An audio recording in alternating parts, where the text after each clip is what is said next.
Hey piano players, Chris here, and in this video we're going to talk about how to play and read from chord charts and lead sheets. As a quick reminder, a chord chart looks like this, where you have just the words and chords, and the chords are above the words at the place where they come in on the song. And then a lead sheet, which is very similar, looks like this, with the chords placed within bars, indicating the timing of the chords. And it also has the actual notes of the melody line printed so people can see how the melody goes if it's a new song to them or if they're not able to memorize it. So if we look first then at a chord chart, and for this example I'll use the song He Will Hold Me Fast. It's a simple layout which works really well if you're familiar with the song. And so where each of the chords are written, this is what indicates the timing of when you play each chord with those words. The most common way to play from a chord chart like this will be to play the chords or the melody and chords with the right hand with a simple left hand accompaniment. So if we look firstly at just playing the chords, and this is when the congregation knows the song well, I'm not playing the melody, a simple version will be something like this.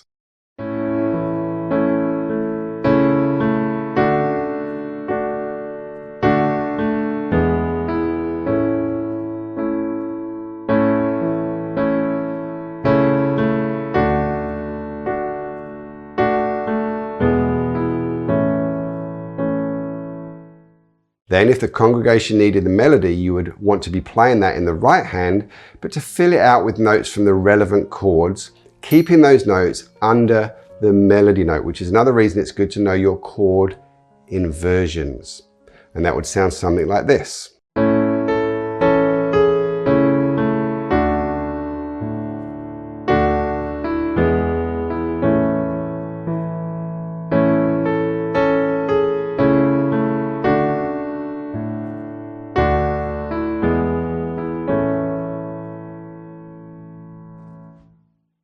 And then where it says there build to chorus, you see there's some suggested transitional chords, the timing of which could either be 4 beats per chord or 2 beats if you want to play it quicker.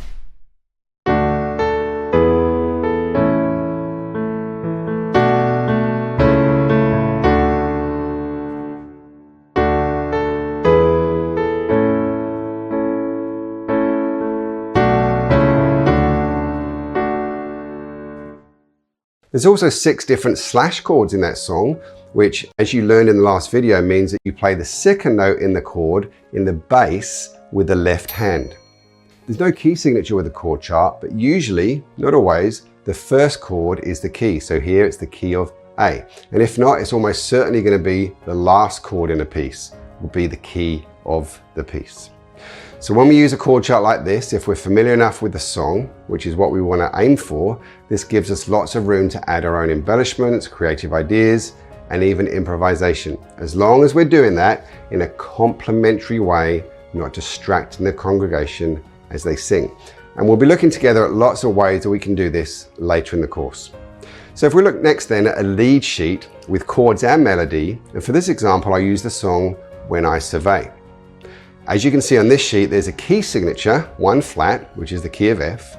There's also bars indicating the timing, which is also stated in the time signature at the beginning, 4/4, which we know is 4 quarter notes to each bar. And then you have the words along with the chords and also the single melody line. Now these charts are very good to use as you still get the same flexibility as the other chord charts, but there's the extra safety net of seeing the timing more clearly. And as long as you have a basic ability to read treble clef notes, that's the notes on the right hand, you can play the melody also, even if it's just to go over it a few times to get yourself familiar with it. We'll talk about this more in a later video, but the degree to which you play the melody in contrast to just supporting the melody with your chord accompaniment all depends on how well the songs are known in your church. If they're very well known, you don't need to play a lot of melody.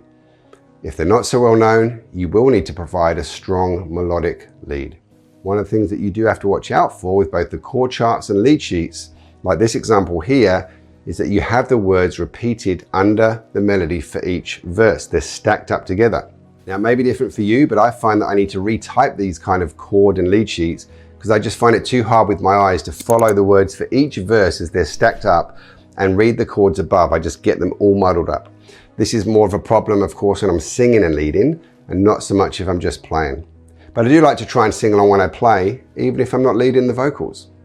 So that's something you may have to consider doing also, depending on how you find reading the words when they are stacked like this. But that's all for this video. Don't forget to check out the last video with an action step to complete. Thanks for watching, and I'll see you in the next one.